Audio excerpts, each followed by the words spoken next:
Muqaddimah. Muqaddimah pengarang. Mishkatul Masabih, muqaddimah pengarang.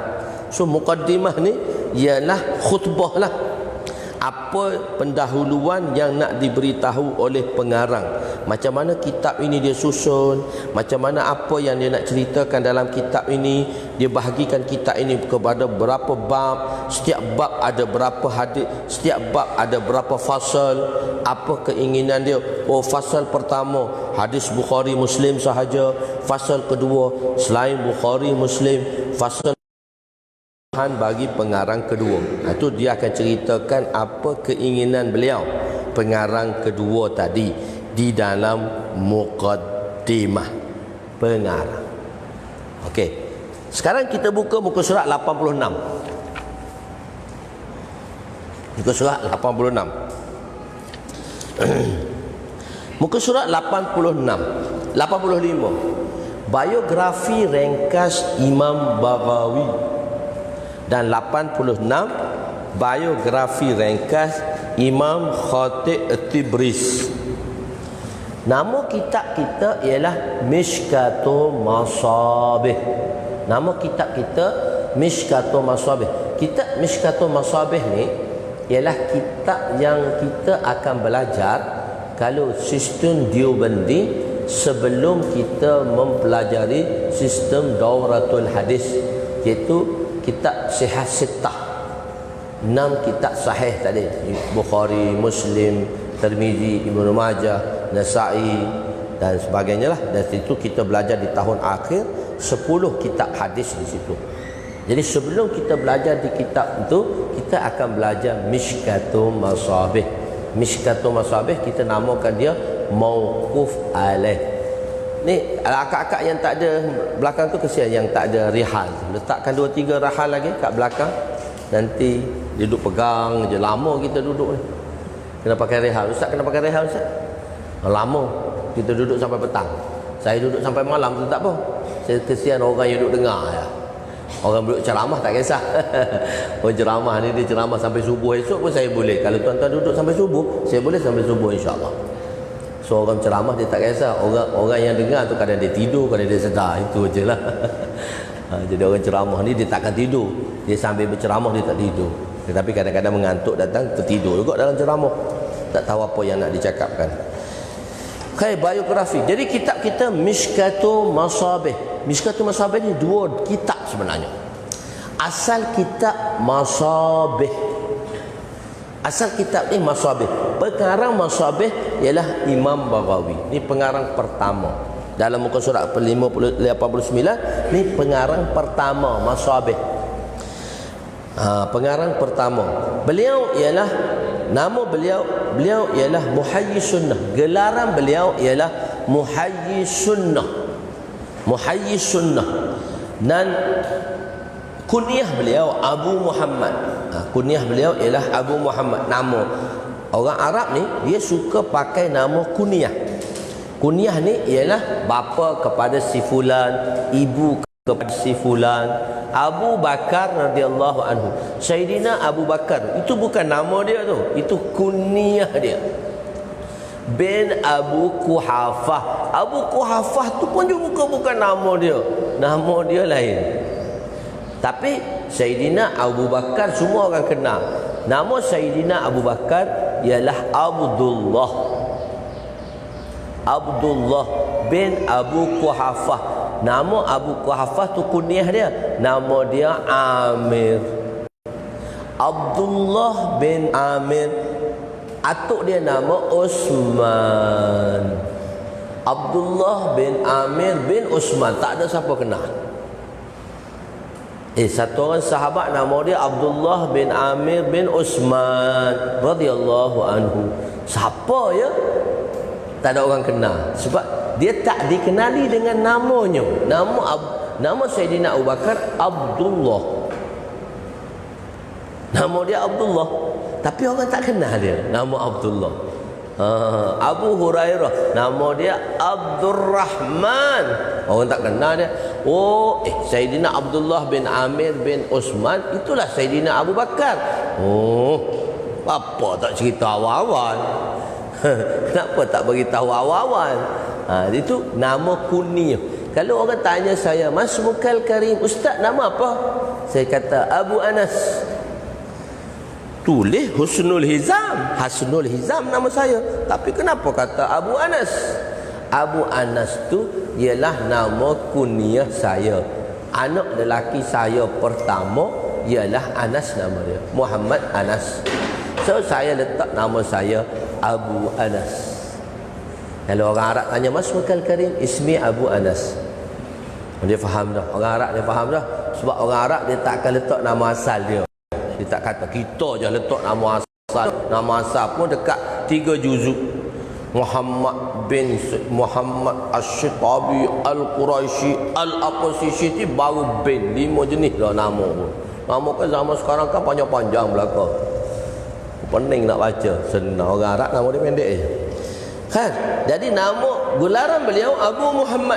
Nama dia Husain. Husain je nama dia. Tak ada nama lain pun. Nama dia Husain bin Mas'ud Al-Farra. Itu lakab dia, tempat dia. Dia di bandar mana, di kampung mana, dan Bughawi di bandar mana. Beliau dinisbahkan tapi biar dipanggil Alama Baghawi. Sebab tu saya tulis itu biografi ringkas Imam Baghawi. Beliau dipanggil dengan nama Imam Baghawi je. Imam Baghawi saja. Jadi beliau ni berasal daripada kampung Baksyur. Kampung yang di antara terletak dengan kampung Harat dan kampung Maru dalam negeri Khurasan. Di sini ulama-ulama muhaddisin semuanya duduk di Rusia dulu. Semua orang yang berada di Rusia. Rusia lah mereka-mereka yang bawah CCCP dulu. Di bawah Soviet Union tu. Tapi sekarang dah tak ada Soviet Union dah, tinggal Rusia saja. Dah mereka merdeka dah tu semua. Ni mereka-mereka ni. Imam Bukhari duduk di Azerbaijan.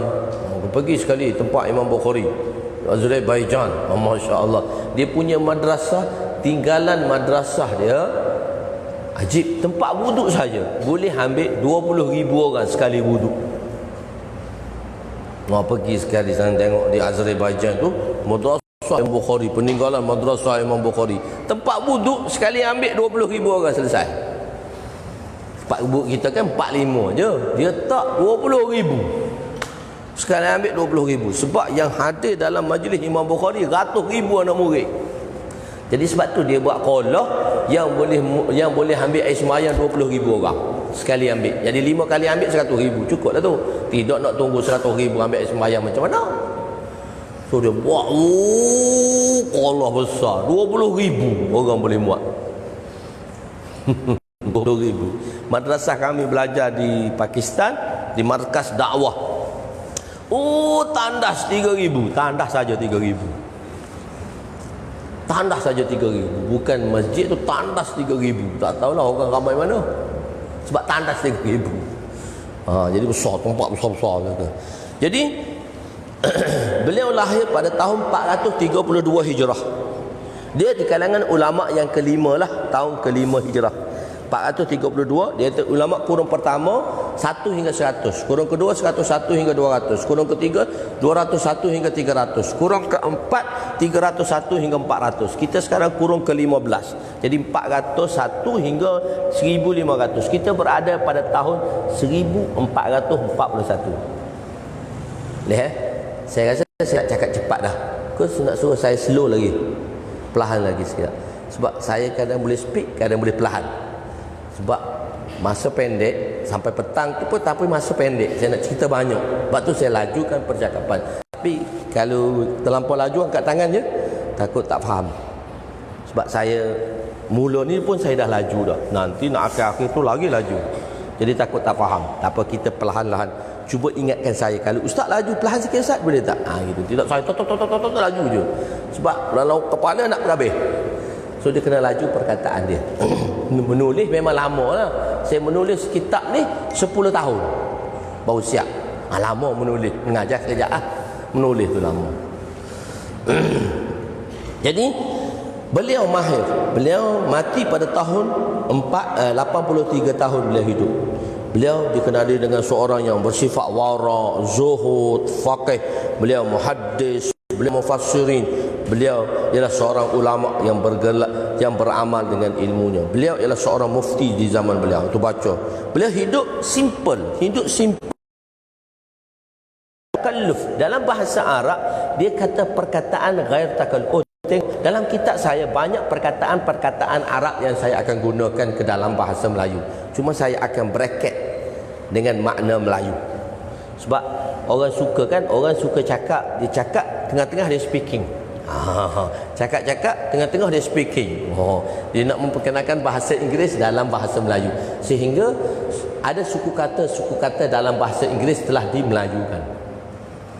Tak secara langsung. Sebab orang dia nak seronok sangat cakap Inggeris. So sekarang kita nak masuk banyak perkataan Arab dalam bahasa Melayu. Jadi sebab tu dalam kitab saya banyak juga perkataan-perkataan Arab saya memelayukannya. Tapi saya terjemah di tepi dia tadi dengan terjemahan Melayu untuk mudah faham. Okey. Beliau ialah kehidupan beliau tanpa takalluf. So saya terjemah dalam bracket, tidak berprotokol. Simple, ulama besar tapi simple. Kecuali orang tahu saja, kalau orang luar mari, jumpa dia tengah jalan orang tak kenal. Simple hidup dia, simple life, tidak berprotokol. Saya terjemah takalluf ni, ghair takalluf ni saya terjemah dia tidak berprotokol. Tapi nak terjemah dalam Melayu susah juga. Tapi saya perasan tu, kenapa saya terjemah, kalau orang yang belajar Arab lah, kenapa ghair takalluf ustaz terjemah tidak berprotokol? Kami duduk di Kuala Lumpur, masjid kami besar, tempat jemaah dakwah, masjid kami besar, masjid kami boleh muat 20,000 orang. Jadi kadang-kadang ya, YDP yang di Pertuan Agong, kadang-kadang dia datang nak mari sembahyang kat masjid. So pengurusan masjid tu saya lah yang buatnya. Untuk orang-orang besar nak datang, saya ada di situ. Jadi sebelum raja-raja datang, DBKL akan datang, Dewan Raya tu akan datang. Bila Dewan Raya akan datang, dia akan bawa bunga, dia akan bawa kapet, sebab tuanku nak datang. Tapi banyak dah raja-raja yang telah datang kat situ. Jadi satu masa tu ada satu raja datang, simple aja. Ada kapet sikit dan ada pokok bunga sikit aja, tak banyak, tak sepenuhnya. Sebelum ni penuh dengan pokok bunga, apa semua, kapet semua penuh. Ni simple je, kapet sikit, pokok bunga. Saya kata, kenapa tak banyak sekali ni? Dia kata, tuanku tak protokol sangat. Okey lah, tak cerewet sangat dan tak protokol. Apa yang ada tu pun okey. Kalau tidak, ada tu tak boleh semua, setiap benda kena tegur. Jadi tuanku ni dia kata tak protokol sangat. Oh, saya kata ghair takalluf tu maksudnya tak berprotokol. So saya nak cari terjemah yang tepat tu. So saya terjemah tidak berprotokol tu. Okey. Jadi wara', beliau mengarang kitab Syarhus Sunnah. Beliau satu kitab hadis dengan sanad sekali. Beliau karang kitab ni dengan satu sanad, iaitu Syarah Sunnah. Syarah Sunnah, kitab itu dalam semua bentuk hadis bersanad. Haddatsana fulan, haddatsana fulan, haddatsana fulan, akhbarana fulan, akhbarana fulan, amba'ana fulan, amba'ana fulan. Itu dengan sanadnya sekali lah kalau kita belajar dalam ilmu sanadnya. Tapi beliau telah menulis kitab ini dengan nama Syarhus Sunnah.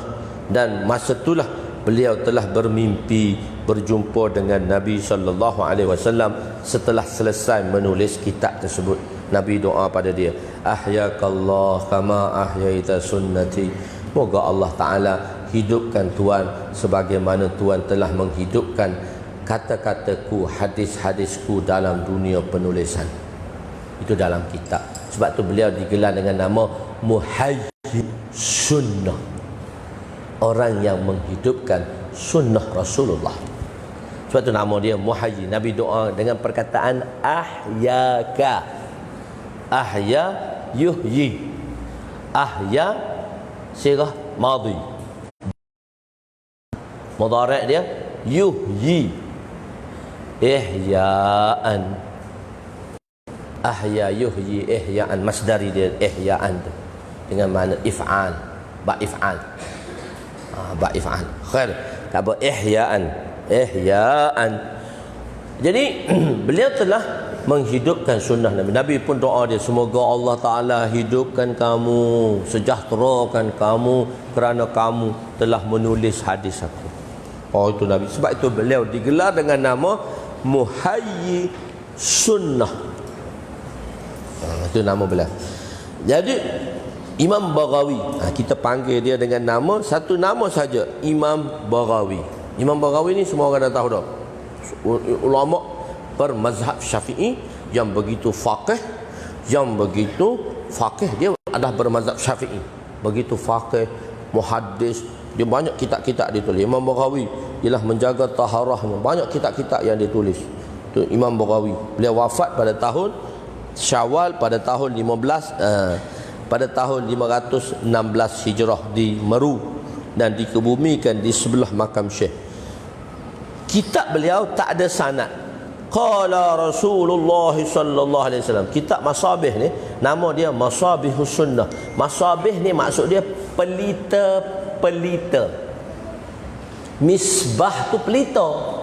Lampu lah. Misbah tu lampu lah. Gak orang dulu tak ada lampu, dia panggil pelita. Orang kampung dulu kita panggil pelita. Tapi sebab tu kalau kita pergi kat kampung, buka pelita tu.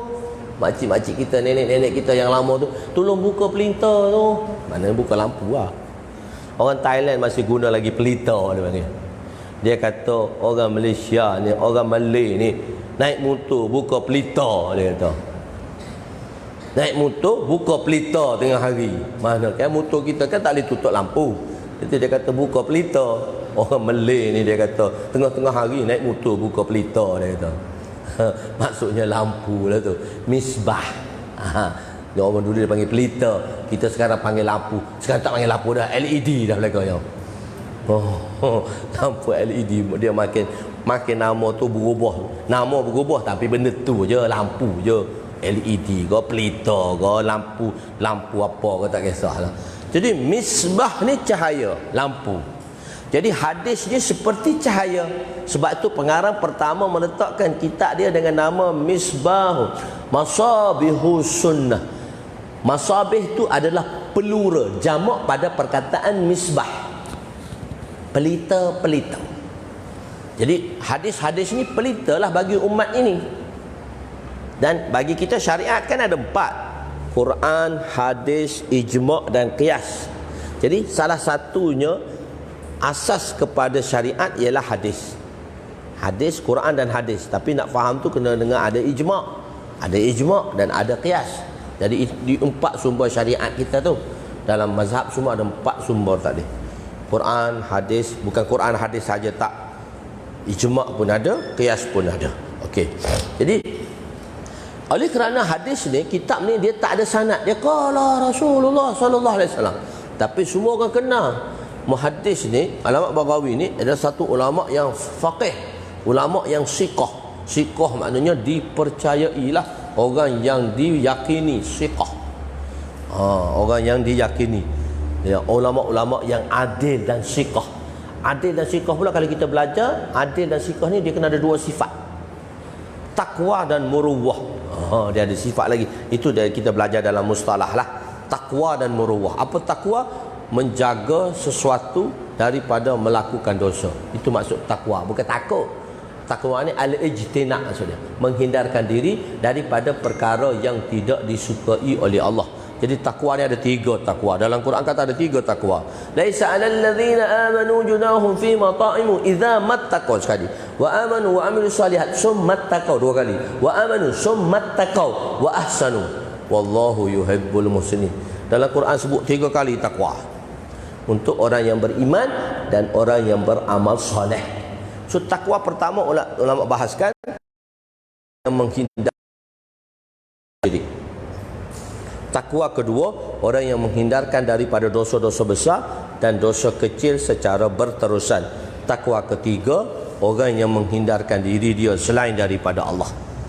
Ini hak paling susah. Itu takwa. Dan itu Murawwah ni orang yang menjaga sifat jati diri, orang yang bermoral. Dan orang dulu oleh kerana dosa dia kurang, kita orang sekarang dosa dia banyak. Keluar masjid dah dosa, duduk atas masjid pun berdosa dah. jenis berdosa lah. Duk atas masjid pun duk share benda-benda tak patut tu, berdosa dah. Berdosa untuk sesuatu. Tapi sekarang orang duk ketubah, dia duk main duk main. Sebelah masjid saya semalam, ramai saya pun saya kata cukup lah, tengok tu lah. Saya pun cukup lah bang, dengar aku tebah tu, nak jawab lepas ni lah jawab tu, duk tengok aku tebah tu, duk jawab SMS lagi, WhatsApp lagi. Orang sekarang saya tak tahan dah. Orang kata tak boleh tegur, berkata tidak pun tak boleh, dah lara dah. Saya tak kata, saya bang cukup lah dengan aku tebak tu, saya kata. Baru dia diam. Dulu kita tengok dia tak perasan lagi, saya tegur sana, bang cukup lah bang dengan aku tebak tu, jangan seminggu sekali nak dengan aku tebak tu. Orang tak perasan ni tengok pulak tu. Biarlah, tengok kali kedua tu tak apa, kita biar, kita tegur dah sekali, nak macam mana. So manusia, orang dulu dia tak ada dosa, dia kurang dosa. Kita ni tu keluar masjid tu dah besar-besar dah. Jadi bila dia, orang dulu dia banyak buat baik, dosa ni kurang. Kita ni buat baik nampak banyak tapi pahala kurang. Jadi kita punya SOP. Sekarang kan semua nak SOP belaka tak? Semua nak SOP. Ada piayawan, SOP. Orang dulu takwa SOP dia lain dengan takwa SOP kita.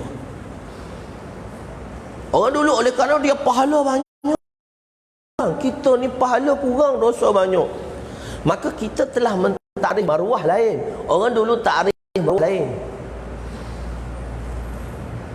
Orang dulu, siapa orang yang bermaruah? Muhaddisin pun tengok mana orang bermaruah. Maka muhaddisin telah mentakrifkan apa makna maruah. Orang yang tak makan kat kedai kopi. Sekarang semua makan kedai kopi. Semua orang tak bermaruah. Kalau mengikut orang dulu, kita tak ada moral. Orang dulu makan kedai kopi, ustaz tu makan kedai kopi, hadis tak boleh ambil dengan dia tu sebab dia makan kedai kopi. Orang tu dikira tak bermoral. Itu takrif maruah orang dulu. Kita moral sekarang lain dah, takrif moral kita. Maruah ni bermaruahlah, bermoral lah. Kita takrif lain. Jadi sebab tu ulama-ulama moden sekarang kan, dia kata ulama-ulama dulu salah. Engkau dengan dia pun panggil jauh lagi daripada langit dengan bumi. Orang dulu macam mana takwa dia dengan orang sekarang. Lepas tu ulama-ulama muda sekarang ni, hak keluar ni, hak jenis lantan-lantan ni, Wahabi ni, Salafi ni, dia kata ulama dulu semua tak betul. Dia betul macam mana? Apa? Dia kencing pun tak basuh. Dia kencing pun tak basuh. Maksudnya begitu je, nak kita nak hantukkan dia dengan ulama dulu macam mana kita. Orang dulu takwa dia macam mana, kita takwa macam mana. Orang dulu makan kedai kopi tak ambil dah engkau. Tak ambil dah. Engkau tak sembahyang Jumaat. Dululah kau tak kisah dah engkau. Orang dulu lain takwa dia. Sebab tu maruah dia tinggi, moral dia tinggi. Dia punya SOP moral dia tinggi. Beza dengan moral SOP kita sekarang. Sebab dulu, orang dulu fatwa, orang tak sembahyang kafir. Sebab zaman dulu orang Islam semua sembahyang. Sekarang tak boleh dah fatwa orang tak sembahyang kafir. Sebab 80% orang Islam tak sembahyang. 80% orang Islam tak sembahyang. Orang Islam tak sembahyang 80%. JAKIM menulis, JAKIM, Jabatan Kebajikan Islam Malaysia tu, dia telah tulis orang Islam yang sembahyang di Malaysia baru 17% baru. 83% tak sembahyang. Kalau saya buat kursus dengan lebih 90% tak sembahyang. Ada satu universiti tu, ada ustaz tu minta, dia kata ada satu college tu, kata ustaz tolonglah budak-budak tak sembahyang. Dia kata ustaz mari ceramah sikit. Saya buat kursus daripada awal, ambil wuduk lagi, tempat istinja lagi, sampai ke sembahyang. Saya buat kursus. Saya kata okeylah, kau minta tolong aku pergilah. Kata nak tak nak masa dah, tapi tak apa, permintaan ni besar. Saya kata saya pergi. 200 orang pelajar yang hadir pada masa itu 70 orang je. Saya mari, dia terkejut lah. Dia kata Taliban. baju putih, serban putih semua. Dia tak pernah tengok dengan janggut panjang. Dia kata, oh Ustaz Taliban, dia kata. Saya datang di situ. So dia tak mesra dengan saya. Saya ada 5 slot dengan dia daripada pagi sampai malam, 5 slot. Slot keempat, slot pertama saya mesrakan dulu. Slot keempat tu baru dia boleh dia hati dah dengan saya. Apa semua luah dia boleh luah dah masa tu. Kata ustaz ni orang member kita je, nampak je luar macam tu, tapi dia member je. Selepas slot keempat baru saya tanya, 70 orang ni adik-adik, siapa hak minggu lepas dia tak tinggal sembahyang? Angkat tangan. Ni budak-budak kolej, budak universiti, budak-budak cerdik ni, bukan budak-budak bermutu mak prek tak ni, budak-budak cerdik ni. Angkat tangan 70 orang ni, siapa yang minggu lepas, dia tak tanya tahun lepas, minggu lepas je saya kata, siapa yang tak tinggal sembahyang angkat tangan. Tuan-tuan tahu berapa angkat tangan daripada 70? 6 orang je. Saya menangis. 6 orang saja yang tak tinggal sembahyang minggu lepas. 64 orang semua tak lengkap sembahyang. Orang Islam pun tak sembahyang. Kalau kita buat fatwa orang tak sembahyang kafir, habis semua kafir mereka. Di fatwa sekarang tak ada dah. Ulama fatwa tak dah macam tu. Ulama dulu fatwa memang macam tu. Tu fatwa tu tak boleh bawa dah sekarang. Tak boleh bawa dah fatwa tu. Jadi orang dulu dia punya SOP dia tinggi. Takwa dia, taharah dia, kesucian batin dia tinggi. Macam mana kita nak antuk dengan orang dulu? Ulama-ulama dulu tak betul kata model-model sekarang ni. Dia tu betul sangat kot. Ulama dulu Syafi'i dia panggil. Tobat, astagfirullah. Ulama Imam Syafi'i tu dia panggil Syafi'i. Biadab betul. Orang dulu macam mana takwa dia. Allahu Akbar. Nak atuk dengan kita, hujung kaki dia pun tak, hujung kuku dia pun tak. Itu pun kata salah lagi. Pening dengan masyarakat. Kan? Jadi macam tu dulu. Lepas tu oleh kerana tu dia, itu maksudnya orang nak merawi-rawikan hadis orang zaman dulu. Dan dia tu barulah dia dipanggil siqah. Baru dia dipanggil siqah, orang yang dipercayai. Jadi oleh kerana kitab ni kitab masyhur, maka pengarang kedua telah dipesan oleh tuan guru dia, iaitu Imam Tibi. Muka surat 86. Imam biografi ringkas Imam Khatib Tibris, pengarang Mishkat. Asal kitab nama Masabih. Pengarang kedua kata kitab ni, tuk guru kepada pengarang kedua, kitab ni special. Dia pun panggil anak murid susun balik kitab ni. Maka imam pengarang kedua pun menyusun balik kitab ni dengan diletakkan nama sahabatnya, dan di akhir hadis tu rawahu Muslim, rawahu Bukhari. Oh, hadis ni diambil dalam kitab Bukhari, hadis ni diambil dalam kitab Tirmizi. Hawalah di situ bersanad lah tu, siap dengan nama rawi-rawinya sekali. Pengarang kedua banyak, pengarang kedua ni dia banyak author sikit lah, dia susun balik ini pengarang kedua. Pengarang kedua namanya Waliyuddin, lakab dia Waliyuddin. Nama kunyah dia Abu Abdullah, nama dia Muhammad bin Abdullah Al-Khatib Al-Umari. Bila ada Tok Khatib dan daripada keturunan Umari, Sayyidina Umar bin Abdul Aziz, bukan Sayyidina Umar. Kalau Umar dipanggil Khattab, Al-Umar Al-Khattab, keturunan Khattabi. Ni Umari. Umari ni keturunan Umar, Sayyidina Umar bin Abdul Aziz. Beliau adalah penyusun kitab Mishkatul Masabih. Beliau namakan kitab dia, tengok beliau telah menyempurnakan kitab beliau peringkat ketiga, iaitu kitab Mishkatul Masabih pada 29 Ramadan pada hari Jumaat sebelum terbenam matahari pada 373 Hijri, bukan Masihi tu, Hijri, tak tu tersilap tu, Hijri bukan Masihi. Beliau telah mempersembahkan kitab ini kepada guru beliau Imam Tibi pada ketika munculnya anak bulan Syawal. Imam Tibi juga setelah menerima kitab Mishkat tanpa melengahkan masa telah mensyarahkan kitab tersebut dengan nama Al-Kashif an Haqa'iqis Sunani.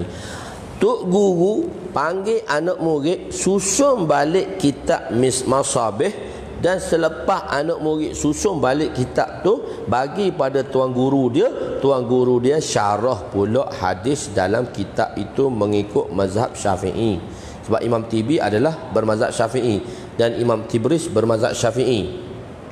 Khair. Jadi syarah pula kitab itu nama dia Al-Kashif an Haqa'iqis Sunan. 87 tu kitab Mishkat. Ada 9 semua dengan syarah Arab. Syarah pertama, kitab ini ditulis oleh Imam Husin, itu Imam Tibi itulah. Pada tahun 743 Hijrah yang dinamakan dengan nama Al-Kashif an Haqa'iqis Sunani. Lepas tu syarah kedua, syarah ketiga, syarah keempat, syarah kelima, syarah keenam, syarah ketujuh. Tapi hak masyhur sikitnya syarah keenam tu, Mirqatul Mafatih, yang dibuat oleh Alama Ali Qari. Ini dalam syarah mazhab Hanafi, fiqh mazhab Hanafi. Kitab Syafi'i tapi syarah hadis mazhab Hanafi dulu. Tu habis. Nombor 10, ada tak nombor 10? Ada tak nombor 10 situ? Tak ada, sebab dia syarah Melayu. Inilah hak nombor 10-nya ni, Midrajul Fawatih. Sebab dia dalam bahasa Melayu, tak boleh letak dengan kitab Arab, malu kat orang Arab. Jadi dia tak boleh duduk seganding dengan kitab-kitab Arab. Kita tak letak dalam nombor lah. Tak letak dalam nombor. Nombor 10. Nombor 10 tu mana? Ma'hud fi zihn, duduk dalam kepala je lah, simpan dalam kepala je.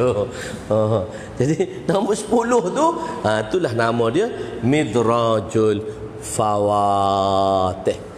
Jadi pengarang pertama dia nama kitab Masabih. Pelita. Pengarang kedua kata, pelita dah ada. Kitab aku ni apa nama dia? Dia pun kata Mishkat. Tempat letak pelita. Pelita dah. Tengok orang dulu letak nama pun tawaduk. Mishkatu Masabih. Pelita dah ada, sedangkan banyak dah usaha yang dia buat tu. Siapakah nama pengarangnya, siapa, daripada mana hadisnya, siapa yang berkata hadis itu, mana sahabatnya, mana kitab yang dikeluarkan. Banyak dah kerja dia tu, tapi dia tak rasa tu banyak. Dia kata orang dulu hebat lagi. Orang dulu tulis nama Masabih, Mishkat ajalah, tempat letak pelita. Pelita dah ada dah, tempat letak tak ada. Orang Arab dulu, orang-orang negeri sejuk tu, dia macam tebuk dinding tu. Mishkat tu tempat tebuk dinding, situ taruh pelita. Dia dinding dia tebal, so dia tebuk dinding tu, dia buat macam tempat macam jendela. Dia bukan jendela pun. Rumah dulu daripada rumah tanah je. Tempat tu dia letak pelita tu. Tu Mishkat tu. Dia panggil Mishkat. Dia bahasa Farsi Mishkat ni, tapi digunakan dalam bahasa Arab.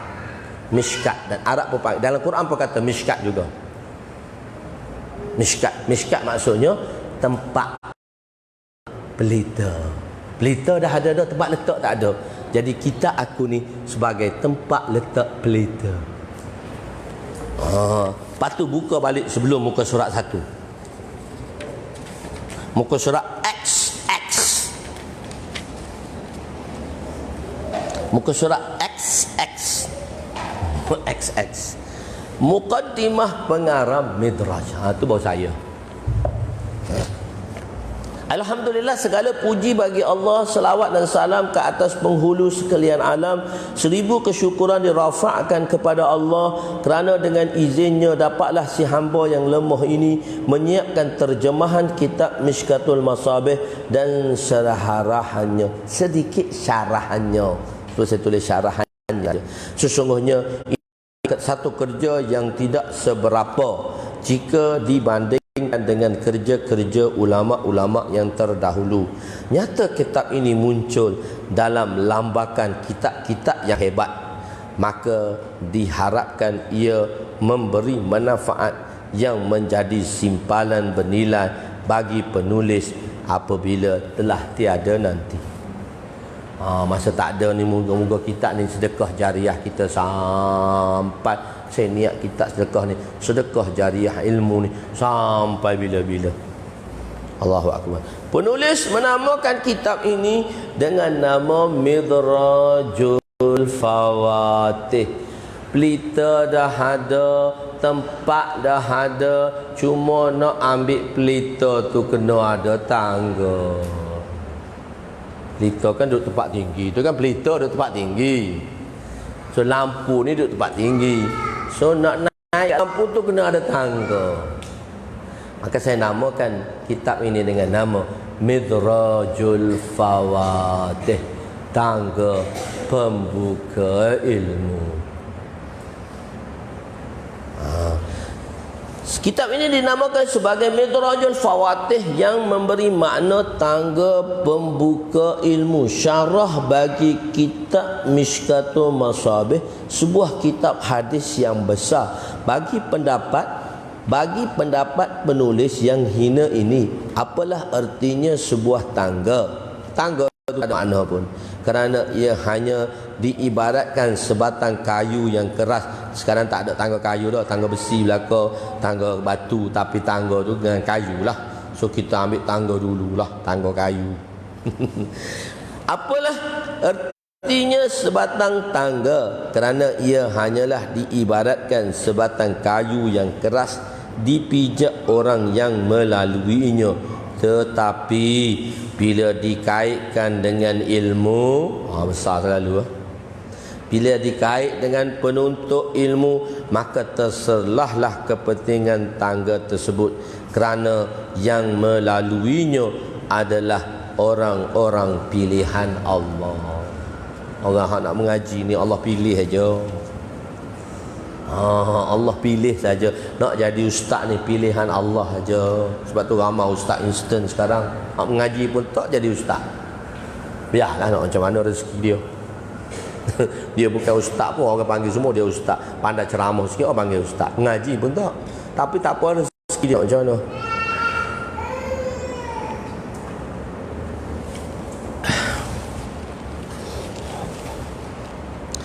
Penulis ketika melaluinya, harapan penulis semoga ianya terus menjadi sumber penting dalam menolong penuntut ilmu mendapat kefahaman ilmu.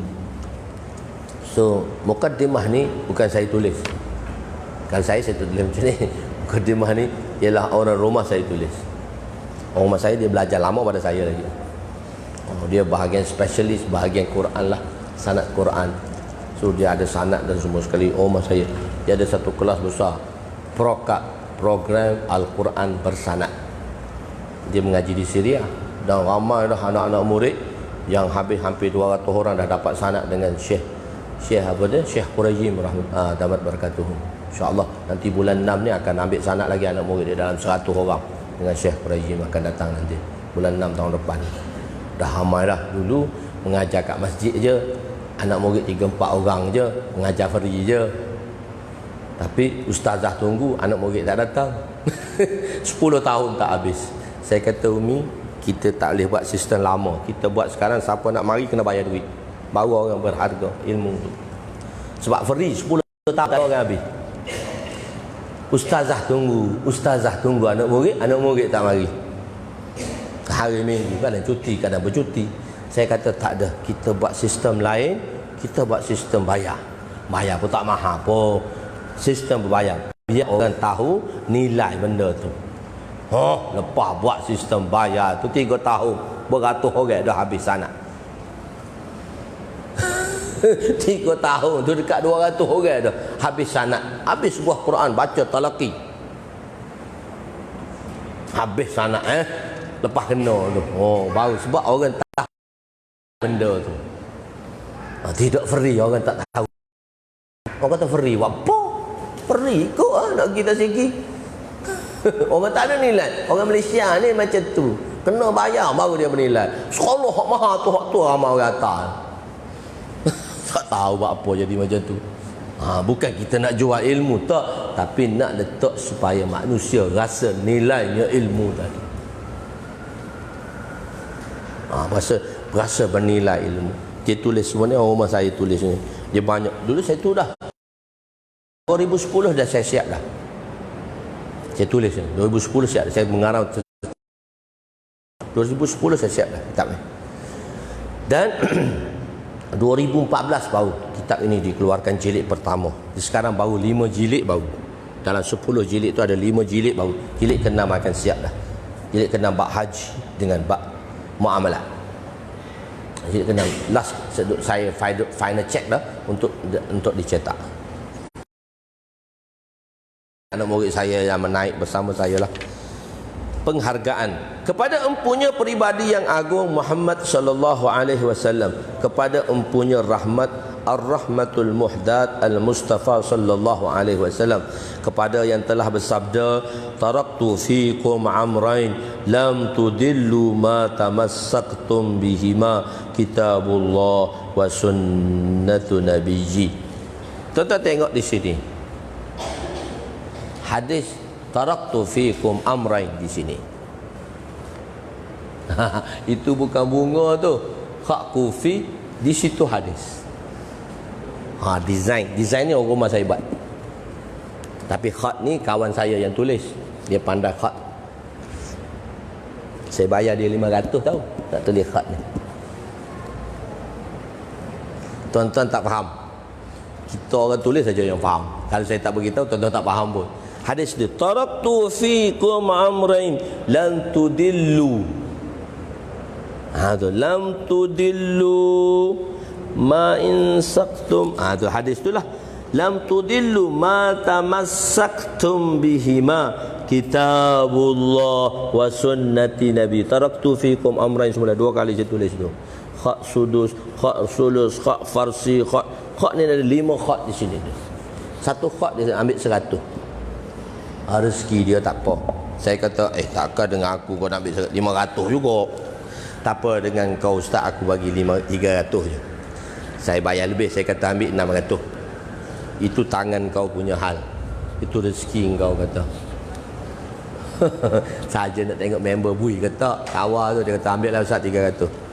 Tak, aku bayar kau 600. Apa? Tambah 100. Rezeki kau kata. Kawan-kawan rezeki dia. Khat satu-satu khat tulis beribu-ribu harga dia. Khat ni satu. Nabi kata orang yang khat cantik murah rezeki. Memanglah. Sosok khat tu 3-4 ribu, 7 ribu, 8 ribu. Harga khat besar ni 500 dia ambil. Tak tahu habis mana, tak tahu. Cantik. Ni tulisan tangan ni, tulisan tangan. Dia tak ada print apa semua ni, tulisan tangan. Tulisan tangan, khat tangan ni. Untuk guru dia bisa lagi nya Ustaz Baqi. Dia pergi bertanding khat di Rusia. Dia tulis juzuk ke-17. Sebiji juzuk 13 tulisan tangan khat dia. Dapat nombor 1. 30 negara yang sertai khatak tu Dr. Baqi, pensyarah UIA sekarang. Dr. Baqi. Itu tu guru dia yang tulis. Tu guru budak ni yang tulis ni. Khat tu dia tulis khat tangan juzuk ke-17.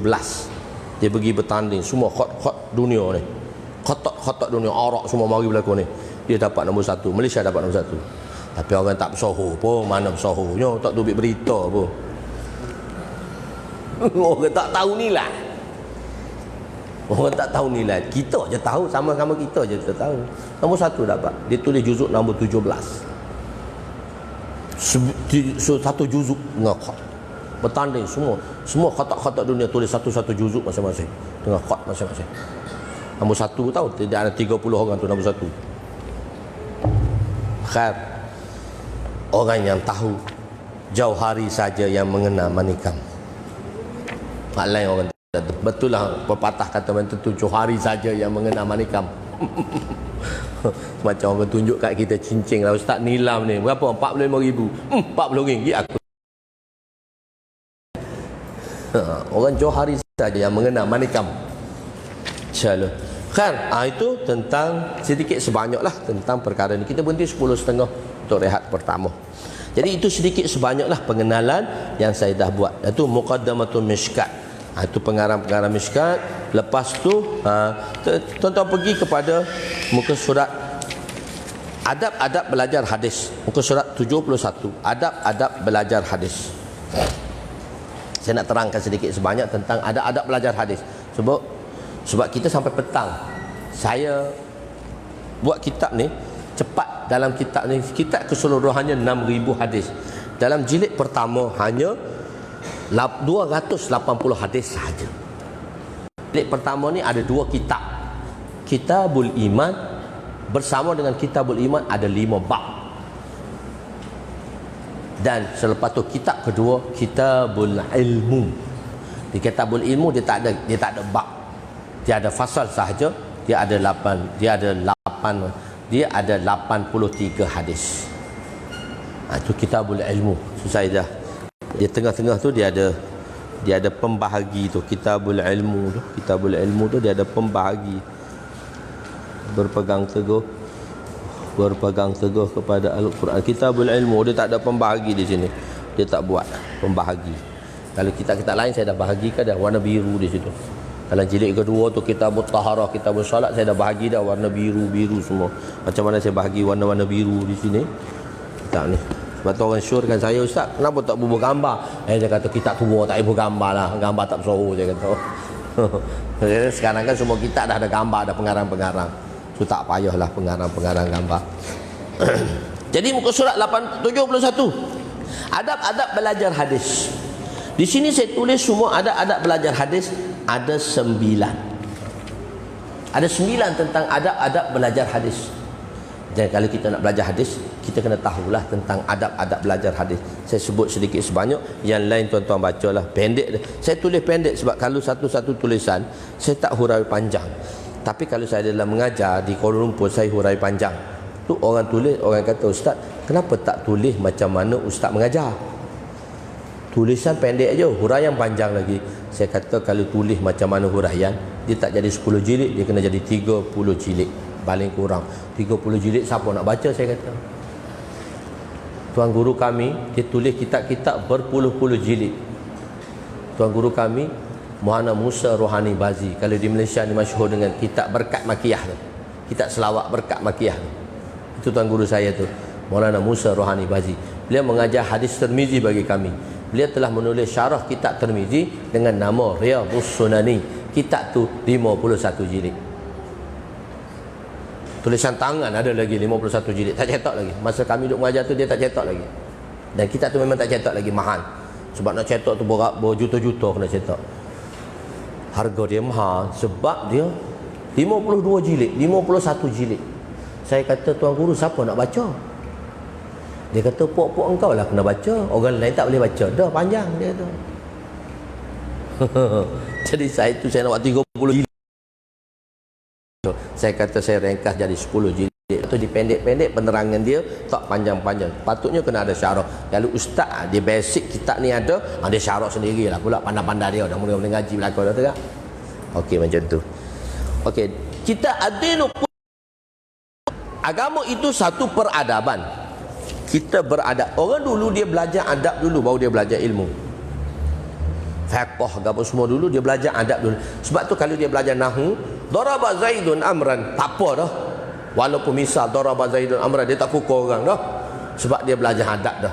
Kita mari-mari kat madrasah, daraba Zaidun amran, sebab tu duk pukul habis orang. Orang dulu dia belajar adab dulu. Kat rumah tu setiap ilmu adab dah ada dah. Belajar adab baru belajar ilmu.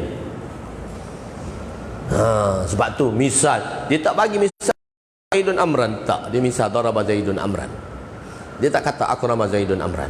Patutnya akrama Zaidun amran lah. Zaid memberi ikram kepada Amar. Tak, daraba Zaidun amran, Zaid pukul Amar. Itu budak-budak duk bertumbuk satu sama lain tu sebab tak belajar adab. Betul, adab tu penting. Dalam pembelajaran adab tu adalah penting. Kan? Jadi ad-dinu kullul adab. Agama itu adalah satu peradaban. Agama itu peradaban. Barang siapa yang meringan-ringankan adab akan dihindarkan dengan mengamalkan sunat, dan barang siapa yang menghindarkan daripada sunat akan dihindarkan daripada fardu. Mereka yang dihindarkan daripada fardu akan ditakuti bahawa tercabut iman daripadanya. Dalam kitab Ta'lim Muta'allum tu ditulis tu. Dalam sebuah kitab yang nama dia Ta'limul Muta'allim. Macam mana adab-adab nak belajar ilmu ditulis oleh ulama. Cara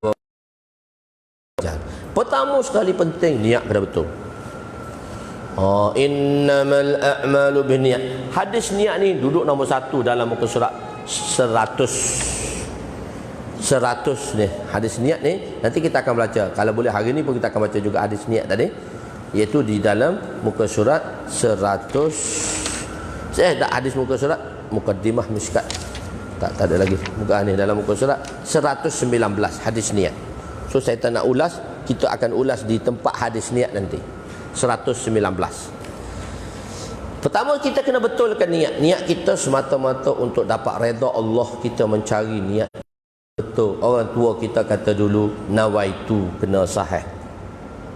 Nawaitu kat niat lah. Aku sahaja aku berniat. Tapi istilah dia nawaitu. Maksudnya kita mula-mula sekali kena ada niat yang betul. Kedua, kita mesti memberi tumpuan yang sebaik-baiknya, memberi tumpuan yang sempurna. Tawajuh. Di sini saya bawa kisah Imam Malik rahmatullah alaih, yang mana beliau telah disengat oleh 17 kali oleh seekor kala jengking semasa beliau belajar mengajar. Beliau rupa merah, kadang-kadang rupa dia merah padam, lepas tu okey lega, kadang-kadang merah padam, lepas tu lega. Lepas belajar tu anak murid tanya, kenapa tuan guru kadang merah muka, kadang padam muka? Dia kata, engkau angkat jubah aku ada apa? Tengok-tengok bawah jubah tu ada kala jengking. Dia tak buang pun kala jengking tu, walaupun disengat kerana memberi tumpuan yang begitu penuh dalam pengajian. Orang dulu macam tu sekali syok dia mengaji. Tok guru pun syok, anak murid pun syok. Ni tok guru je syok sekarang. Tok guru datang awal, anak murid tak datang awal. Kalau saya, anak murid saya datang lewat, semua duduk luar kelas. Ada muka mari lewat. Ustaz masuk dulu. Mana boleh ustaz masuk dulu? Ustaz anak murid masuk kelas dulu. Sebab saya buat kelas tambahan pada waktu pagi. Kelas tambahan saya untuk pengajian Mishkat ni, untuk habiskan kitab di madrasah, setahun tu kena habis satu buku. Satu kitab 6,000 hadis tu. Saya kena mengajar 600 jam. So saya akan buat kelas tambahan 1 jam setengah pagi sebelum subuh, 4:30 pagi. Kelas dah 4:30 pagi. Sepanjang tahun saya buat kelas 4:30 pagi. Kadang-kadang anak murid datang lambat, saya kata kamu kena datang setahun sekali je. Ustaz dah 20 tahun dah datang pagi. Malu kat ustaz lah kata. Kena datang awal. Budak-budak tak datang lewat lah, dia datang awal. Dia tahu dah saya, kalau siapa datang lewat duduk luar kelas tak ada ngaji. Ada muka kalau datang lewat. Tapi bila dah tua ni, dia tak jadi bengih dah, dia jadi baik lah. Kalau muda-muda dulu memang betul duduk luar lah, tak masuk lah budak tu. Sekarang budak-budak lewat pun masuk lah, kesian. Nak lagi belajar, nak tuntut ilmu, kesian pula duduk luar. Masuklah, masuk. Dah jadi baik dah. Orang kata, weh, pelajar-pelajar dulu, 20 tahun lepas dia mari tanya pelajar sekarang, Ustaz Usno macam mana Ustaz Usno? Budak kata, Alhamdulillah, Ustaz Usno baik. Kau tak tahu zaman dia muda dulu, dia kata. Kau tak tahu macam mana Ustaz Usno. Sekarang baik dah. Saya tak pukul orang dah. Baik dah. Budak buat salah pun saya tinggal lah. Saya tak marah dah. Tak larat nak jaga dah. Ustaz muda-muda lah jaga. Muda lagi saya pun. Tak tua pun, baru 50. Muda lagi, tapi lama dah lah, kesian dah budak-budak saya tak pukul lah. Ketiga, kita berselawat. Banyak selawat. Orang yang mengaji hadis Nabi ni, qala Allah, qala Rasul sallallahu alaihi wasallam, qala Rasul sallallahu alaihi wasallam, qala Nabi sallallahu. Banyak berselawat. Selawat pun kena betul lah. Sallallahu alaihi wasallam. Bukan salam. Nak pergi menyelam kat mana tak tahu ah. Sallallahu alaihi wasallam. Betul-betul lah sallallahu alaihi wasallam. Kena betul. Bila sebut nama sahabat radhiyallahu anhu, radhiyallahu anha, radhiyallahu anhuma, radhiyallahu anhum. Bila sebut nama imam-imam, bila sebut nama syekh-syekh, rahmatullah alaih. Tuan guru kami memang jaga adab. Kalau kita baca, kalau kita kata Imam Syafi'i, tak sebut belakang dia rahimahullah, ataupun Syafi'i rahimahullah, tak sebut depan dia imam. Dia kata Syafi'i itu kawan kamu ke? Oh, ustaz kami marah betul. Kita sebut Abu Bakar radhiyallahu anhu, kita tak sebut Sayyidina Abu Bakar. Ataupun kita sebut radhiyallahu anhu belakang. Dia kata Abu Bakar tu memang kau ke? Dia tak marah, dia tanya macam tu je. Dia kata Abu Bakar tu memang kau ke? Memang kau ke, dia kata. Kawan kau kan kau sebut macam tu. Kat dunia ni Datuk kalau tak sebut Datuk marah. Orang sebelah dia tu Datin tu, dia dapat Datin tu sebab Datuk je. Kalau tak sebut Datin, bercetung muka marah. Oh Datin dah tu, kita terpaksa Datin. Kalau tak sebut Datin, Bermak Haji marah benda. Ustaz Datin lah. Oh Datin, tak apalah Datin, okey lah. Dia kena sebut nama dia Datin. Ni ulama besar, mengarang hidup dia dengan mengarang, memberi manfaat kebaikan pada umat dan masyarakat. Sebut Syafi'i je, macam kawan dia je. Marah betul ustaz kita. Marah Maulana Nazrul Rahman damat berkata umur 90 lebih. Marah, sebut nama marah. Kawan kau, dia kata Sayyidina Umar radhiyallahu anhu, Sayyidina Abu Bakar radhiyallahu anhu. Sebut nama tu beradab. Orang dulu adab dia terlalu tinggi. Bukan Abu Bakar macam kawan je Abu Bakar. Marah betul. Saya anak murid saya sebut macam tu, saya kata kau duduk luar, aku dah pesan dah jangan sebut macam tu. Beradab kepada guru. Beradab dengan guru. Sekali beradab, kena beradab dengan guru. Nak berkat ilmu, beradablah dengan guru. Nak berkat hidup, maka hormatilah ibu bapa. Dua benda yang paling besar. Siapa nak berkat hidup, hormatilah ibu bapa. Sayangilah ibu bapa. Letaklah dia sebagaimana di tempat. Anashkurli wali walidaik. Allah letak sebelah nama dia. Anashkurli wali walidaik. Bersyukurlah kepadaku, Allah kata, dengan tanda kamu bersyukur kepada kedua ibu bapa. Allah letak sebelah nama dia dalam Quran, nama ibu bapa tu. Maksudnya tingginya ibu bapa tu. Tingginya ibu bapa. Satu orang pelajar, satu orang ulama besar duduk mengajar, satu orang pakcik tua, atuk tua duduk belakang. Atuk tua tu kata, penipu besar tu duduk mengajar tu. Tak betul tu dia mengajar tu. Untuk guru besar ni tak marah pun. Tak marah pun. Anak murid dia marah. Pakcik, orang tak kenal. Ustaz, siapa belakang pakcik tua tu? Itulah ayah saya. Dia mentarbiah saya. Dia kata semua saya tak betul, tapi saya menghormati dia sebab dia ayah saya. Dia saja yang boleh tegur saya bila saya tak betul. Orang lain tak tegur dah saya sebab saya ustaz besar, dia kata. Dia je boleh tegur saya, dia kata. Dia letak besar depan ibu bapa. Ibu dan bapa. Nak berkat hidup, jagalah ibu bapa. Hormatilah. Nak berkat ilmu, jagalah guru-guru ilmu. Guru ilmu. Tiga anak murid. Saya bawa satu cerita pendek di sini. Imam Abu Hanifah. Imam Abu Hanifah dia ada 3 anak murid. Muridnya dia berasaskan kepada mazhab Hanafi. Ramai anak muridnya Imam Hanifah ni, tapi 3 ni hot special. Hot top 3. Imam Yusuf, Imam Muhammad, Imam Zufar. Di antara tiga ni, hak paling bijak, otak genius Imam Zufar. Ni IQ dia, intelligent dia memang paling bijak di antara dua imam yang besar ni. Imam Abu Yusuf dengan Imam Muhammad. Tapi Imam Abu Yusuf, Imam Zufar rahmatullah alaih tidak banyak membantu ilmu tuan gurunya kerana dia banyak berceranggah daripada pendapat gurunya. Kerana dia tidak menghormati gurunya sebagaimana sepatutnya. Satu ketika dia duduk tengah baca, tuan guru dia lalu.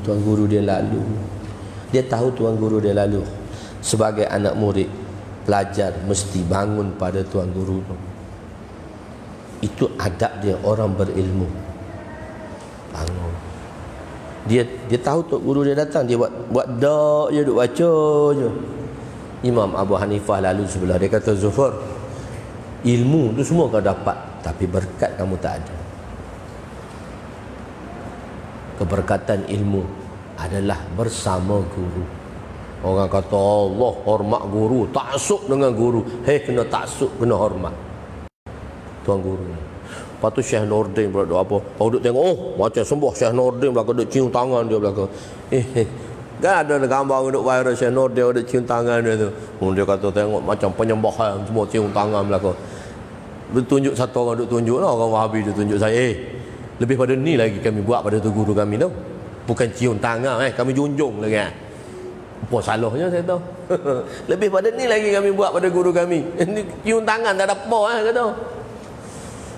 Dia nak hina kita kata lebih pada ni lagi kami buat pada guru kami tau. Lebih pada ni lagi kami buat guru kami.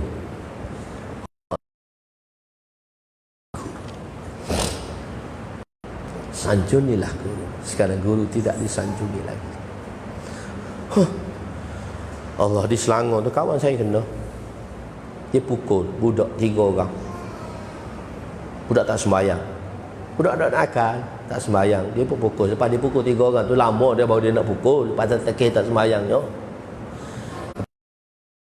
Balik pesan kat mak kau, balik mak kat ayah kau, kata kau ni kena pukul kat saya. Beritahulah mak ayah. Dia kata sebab dia yang pukul. Dia dah beritahu dah. 2 orang tu settle. 1 orang tu mak dia tu sama gereber dengan ayah dia. Dia dakwa ustaz. Dia tak minta maaf, dia pergi buat report. Lepas tu dia saman ustaz. Tak semayang tu bukan kali pertama baru pukul. Pukul tu bukan kuat sangat pun. Tapi dah pukul, tak boleh dah zaman sekarang. Dakwa masuk mahkamah civil, masuk civil. Kes tu di Kuala Selangor. Kes tu Jais lepas tangan sebab dia kata kes ni kes civil, kami terlepas tangan dah. Kami tak bantu ustaz ni. Jais pun tak nak bantu. Ustaz tu kena 6 bulan penjara. 4,000 denda. Kes hutang mak pok dia gereber. Saya cakap orang Kelantan sana, mak pok dia gereber. Lepas tu NGO mari bela dia, masuk mahkamah balik, lawan balik, fight balik. Okey, terlepas daripada 6 bulan penjara. Mahkamah denda 1 hari penjara, dan denda dinaikkan daripada 4,000 ke 6,000. Cara nak 1 hari penjara kes jenayah ustaz. Tak apalah ustaz tu kata, saya masuk penjara 1 hari. Ustaz habis dah kerja lepas ni. Bila kes penjara, ustaz tak boleh kerja dah dengan government tu, dengan kerajaan negeri tu. Ustaz tak boleh kerja dah sebab ustaz rekod jenayah. Tak apalah, sehari ya ustaz tu kata. Sehari masuk penjara sehari. NGO tu nak fight lagi. Dia kata tak apalah, sehari saya terima. Apa tak ada apa sehari. Dia kata tak apalah, tak kerja pun ada rezeki banyak. Nak beritahu tak ada hormat pada guru. Bukan tak ada hormat, tak hormat pun tak apa, ni saman lagi. Mak ayah ni semua anak dia tu betul semua berlaku. Orang lain tak betul. Anak dia macam malaikat tahu kat rumah, tapi kat luar macam bapak syaitan. Marah juga tu. Saya ada satu kat rumah tu. Darjah 6, mak dia pakai kasut lagi. Mak dia pakai kasut tak pandai lagi. Mak dia ni baiknya anak tu kat rumah. Mak pakai tali kasut lagi kat rumah ni. Sebelah rumah saya. Sebelah rumah saya. Habis dia bakar satu kampung. Dia bakar rumah dia habis satu kampung. Dia pergi kuda. Tapi masa darjah 6 tu, mak dia pakai tali kasut lagi kat dia. Lembutnya dia. Macam mana mak dia kata anak dia boleh jahat? Tuan-tuan tahu tak? Di sekolah dia kepala gangster. Kat rumah mak pakai tali kasut lagi. Macam mana nak mak kata anak dia jahat? Sebab kat rumah pakai tali kasut pun tak pandai lagi. Ni orang sebelah rumah saya nak cerita ni, bukan orang lain pun. Pakai tali kasut. Dia nak pakai mak pakai tali kasut lagi. Tapi kat luar sekolah dia kepala gangster. Bos gangster. Sekolah rendah tu dia bos gangster. Dengan sekolah menengah campur sekali, dia bos gangster. Budak-budak nakal. Bukan budak-budak jahat, budak-budak nakal lah kita panggil. Bos gangster. Kat rumah pakai tali kasut tak pandai. Jangan percaya anak kita pakai tali kasut tak pandai, kat sekolah tu tahu apa pun. Pala gangster pun tak tahu. Jangan percaya anak-anak. Dengar boleh, percaya jangan. Jadi sekarang orang banyak dengar percaya cakap anak dia. Dia tak percaya cakap orang dah. Dengar boleh, kena dengar. Takut-takut budak-budak kata tak dengar pula cakap dia. Dengar boleh, percaya jangan sekali. Orang dulu kan, ayah kita tu kita kena pukul kat sekolah, balik rumah diam je.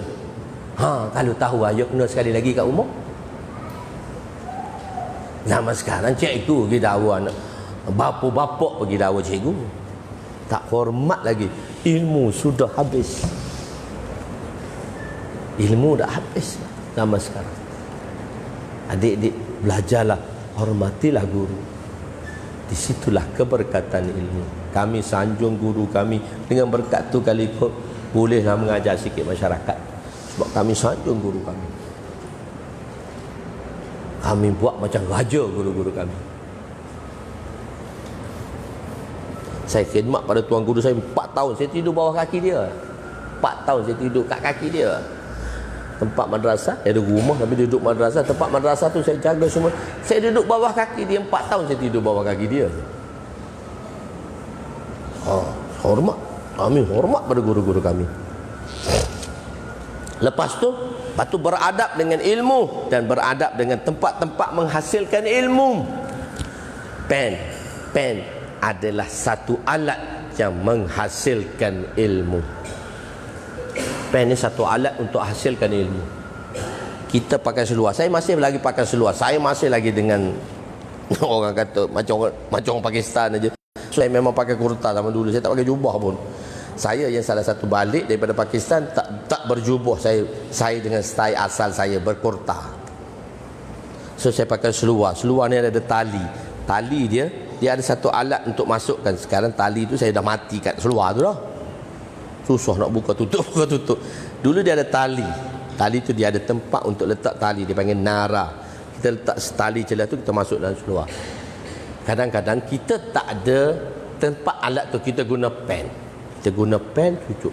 Walau ustaz kita tengok dia pukul terus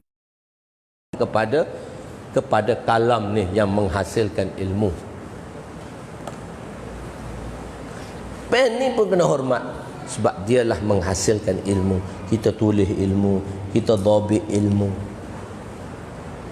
Kena hormati rehal, semua alat-alat bersangkutan dengan Maulana Kashmiri, peringkat atuk dalam pembelajaran.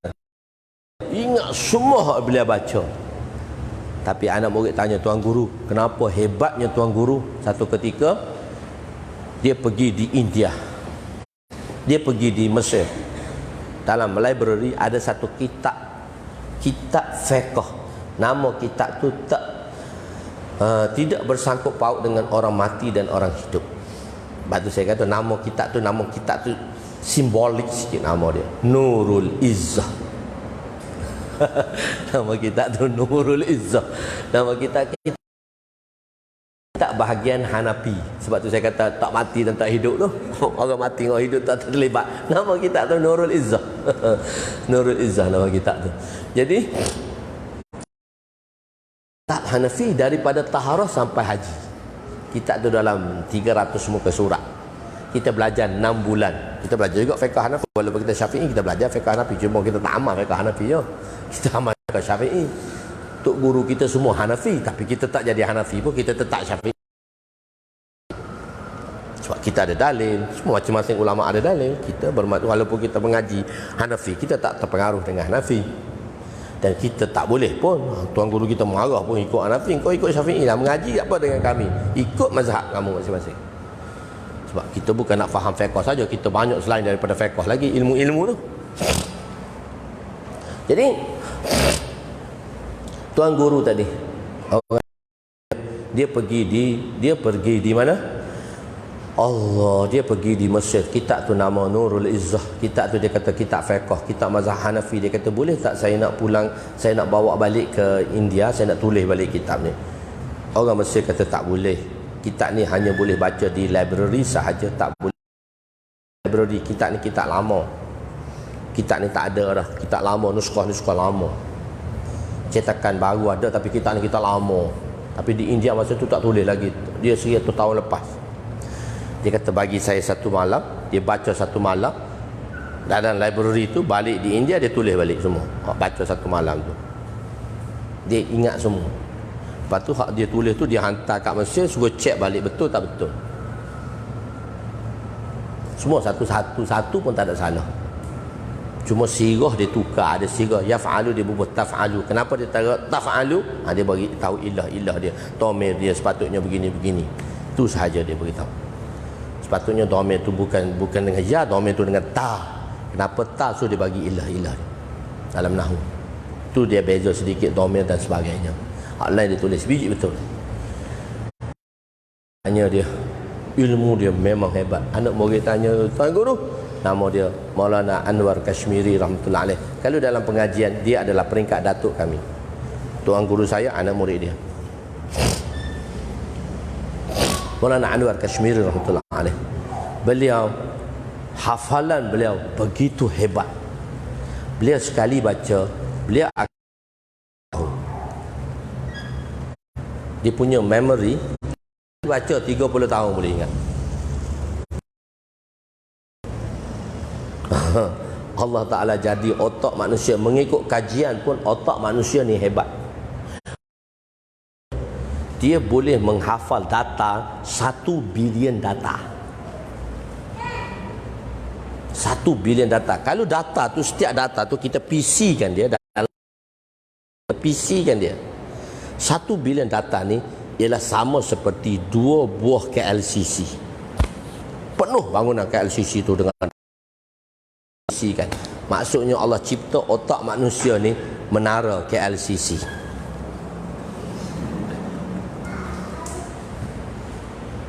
Hebat. Bah 20 je. Dia boleh ingat otak manusia Allah buat. Tapi kalau gila lagi, dia boleh sampai 1 trilion data. Kenapa tak boleh ingat? Dosa lah. Tu aja. Tu Imam Syafi'i bawa syair tu. Dosa tu Imam Syafi'i bawa syair akhir sekali tu. Surat 74 saya bawa syair Imam Syafi'i. 1 bilion data. So dia balik, dia tulis semua balik kitab. Satu anak murid tanya, Ustaz, saya nak tanya satu masalah. Masalah ni kau baca kitab ni yang jilid ketiga, muka surat 20 baris ke-17. Google tak boleh cari macam tu. Dia beritahu macam Google lagi, tepat. Di nombor 3, jilid ketiga, di muka surat 20 di baris ke-17. Anak murid tanya, Tuan Guru tengok kitab ni bila? Pernah sekali lah, pernah baca sekali. Bila? Rasa-rasa 30 tahun lepas. 30 tahun lepas baca boleh ingat. Satu-satu bacaan yang tuan guru baca, dia boleh ingat 30 tahun. Bukan setakat tu saja. Kat kedai dia pergi, orang-orang tertentu aja boleh. Tapi dia bukan Nabi pun, manusia je. 70 tahun lepas ni baru. Belum lagi 100 tahun lepas. Dalam 70 tahun, 80 tahun lepas baru. Pergi kat bazar, telinga dengan putih kapas. Sebab orang cakap semua masuk, tak keluar-keluar. Pak, tinggal. Pak masuk, kita kan masuk telinga kanan, tinggal keluar kiri. Kadang-kadang tak masuk pun, duduk luar aje. Duduk luar aje. Dia masuk telinga kanan, tak. Dalam data selalu, setting lalu dah data. Tak payah upload setting selalu dah. Guna dalam ni kena upload lagi. Application lagi, kena buka application. Kalau tak ada wifi tak boleh pula. Kalau ada lain saja tak boleh, kena ada wifi. Tak besar. Ini besar. 1 bilion data boleh muat. Pak masuk tak tutup dah. Ajib. Paling pelik dia kata, bila perayaan Hindu ni Hindu di India, perayaan Hindu, perayaan Tuhan Ganesh, hak hidung belalai gajah lah. Nama Tuhan dia Ganesh, belalai gajah lah. Bila perayaan tu di kuil Hindu akan pasang rekod dan pasang kitab Sanskrit Hindu. Daripada pagi sampai malam 24 jam non-stop. Dia baca Sanskrit dia tu. Tuan guru kita pergi, dia kata suruh tutup. Dia kata kenapa? Hari pertama apa bacaan dia, sampai hari ketiga dia boleh cerita habis apa yang kamu baca dalam kitab tu. Hak Sanskrit tu. Sebab masuk dalam kepala tak keluar-keluar. Bukan orang lain je. 70 tahun lepas, guru kepada tuan guru saya. Itu aja. Peringkat atuk aja. Maulana Anwar Kashmiri rahimahullah. Dia kata saya orang Kashmiri. Saya minum teh. Dia main dengan anak murid. Saya minum teh 16 gelas hari. 16 cawan satu hari. Tahu? Orang Kashmiri minum teh. So saya minum teh 16 cawan satu hari. Saja dia main. Anak murid dia tanya, Tuan Guru, kenapa Tuan Guru sampai macam tu? Ingat, satu aja pesan dia. Saya menghormati ilmu dan saya menghormati kaitan dengan ilmu. Pen, qalam, kitab. Bila dia baca kitab, kalau kita baca kitab, dia ada hawashi, syarah kitab, hasyiah, jamak dia hawashi. Kadang syarah tu dia condong gitu, condong gini. Kita nak baca condong tu kita pusing gitu je kita baca. Dia tak pusing, dia pusing badan dia. Kalau condong bangun dia pusing. Dia pun tengok. Orang kata, Tuan Guru, kenapa tak pusing kitab? Saya yang kena pusing sebab saya nak ilmu daripadanya. Begitu sekali Allah bagi. Ada orang macam tu.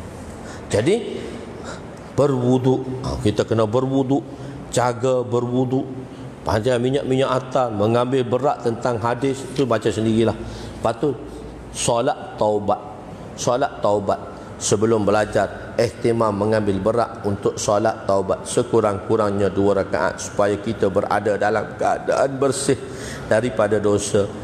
Antara syair Imam Syafi'i tu, Imam Syafi'i tanya tuan guru dia, kenapa ya aku hafal ni tak boleh nak ingat, sedangkan pada masa tu Imam Syafi'i tidur pun 8 hadis dia boleh baca senang-senang je. Dia kata dia tak ingat. Kita tak tidur ni pun tak ingat. Dia tidur tu dia boleh baca. Orang kata Syafi'i, kawan dia kata Syafi'i, kita orang tulis apa yang kita belajar daripada guru. Kamu ni dengar je, dia kata. Dia kata, apa yang kamu tulis? Kawan tu pun tulis apa yang tulis. Dia pun baca hafalan, mengikut hafalan dia. Pam. Sebiji yang kawan tu tulis. Lepas tu dia pun tanya, Imam Syafi'i tanya tuan guru dia, sakaitu ila waqi'in su'al hifzi fa arsyadani ila tarqi ma'asi wa akhbarani bi anna al-ilma nurun wa nurullah la yuhdi li'asi sakaitu ila waqi'in. Daku telah mengadu kelemahan hafalanku kepada ila waqi', kepada tuan guru kami itu Imam Waqi' rahmatullah alaih. Imam lagi, imam bu, ila waqi' tu dalam syair dia tak tulis lah Imam Waqi', kita kena sebutnya Imam Waqi' rahmatullah alaih, tentang su'al hifz, tentang buruknya hafalanku. Imam Syafi'i kata dia dah buruk hafalan dah. Tu tidur-tidur pun boleh menghafal lagi. Dia kata dia dah lemah dah. Maka tuan guru telah memberi petunjuk kepadaku, menasihatiku ila tarqi ma'asi, agar daku meninggalkan dosa-dosa. Sebab dosalah ilmu akan hilang. Sebab dosalah ilmu akan hilang. Fa'in nurun min ilahi rabbi. Kenapa? Ilmu itu satu nur. Ilmu tu satu nur. Tengok dalam kitabul ilmu, saya tulis ta'rif ilmu. Surat berapa nanti kita akan baca, tapi saja nak tulis kitabul ilmu. Kitabul ilmu dalam muka surat 479. Ta'rif ilmu, wa huwa nurun fi qalbi mu'min yu'khadhu bihi minal kitab was sunnah wa yuhtada bihi ila Allah. 479. Sebab tu saya kata kena ada kitab, sebab saya nak tunjuk apa benda ni, benda ni. So benda ni dalam benda ni. Jadi kita mari tak ada kitab, dengar saja hilang tak tahu. Ustaz dah tunjuk dah. Muka surat ni. Okey, ingat dah muka surat ni. Sebab tu saya nak bawa pada kitab tu. Sebab tu saya kata orang tak ada, ambil dulu, tak apa, bayar kemudian. Tak apa, kita bayar kemudian. Tak apa, ambil dulu. Ilmu ni tak apa, ambil dulu, kita bayar kemudian. Tak apa, mudah-mudahan. Ilmu itu ialah nur di dalam hati orang mukmin yang diambil daripada Quran dan hadis yang membawa seorang itu kepada Allah. Dia nur. Wahwa nur. So itu Imam Syafi'i kata tu, fa innal ilma fa akhbarani bi innal ilma nurun. Ilmu tu nur, wa nurullah, nur Allah itu la li'asi.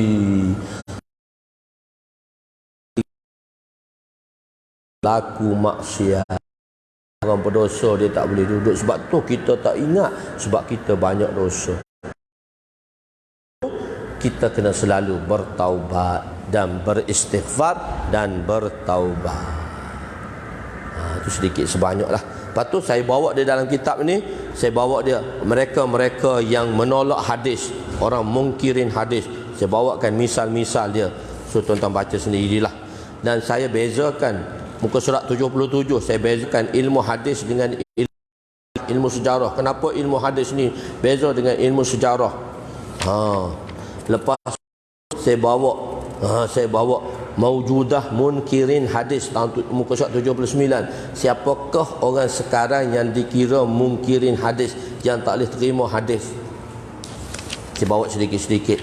Dan firqah zahirah, firqah zahir yang mana memahami hadis dengan makna asal, makna zahir hadis sahaja. Dan selepas tu saya bawa dia banyak, saya bawa dalam tu mazhab bawa kepada mujtahid dan muqallid. So saya akan terang nanti selepas rehat mujtahid dan muqallid, muhaddis dan muhaddis. Siapa itu mujtahid dan kenapa kita harus wajib bertaklid? Kenapa cerita hadis-hadis pun ada taklid juga. Itu saya akan cerita nanti insya-Allah selepas kita sambung nanti. Baru kita akan bawa seterusnya. Kita pendahuluan ini, dia kenal dulu kita ni, baru masuk baru kita jalan laju. Boleh insya-Allah kita rehat dulu. Tuan-tuan insya-Allah. Kalau siapa nak dapatkan kitab ni boleh dapatkan di sana. Saya bawa sampai jilid 5. Siapa nak ambil sampai jilid 5 pun boleh ambil, tulis nama, Pun bayar ansur-ansur pun tak apa. Saya benarkan ansur-ansur pun boleh, tak apa. Tulis nombor telefon. Saya pernah ambil sampai jilid 5, bayar ansur-ansur pun tak apa. Tak apa. Penerbit dia adalah saya. Tuan-tuan jangan risau. Saya je penerbitnya. Senang ya. Tak ada orang lain dah. Jadi tuan-tuan nak ambil apa-apa, nak ambil dulu pun boleh. Lepas tu bayar, kamu nak bayar secara ansur-ansur pun tak apa. Wallahualam. So kita berhenti dulu. Pesanan penaja. So penaja tak ada pesanan ke? Bismillah.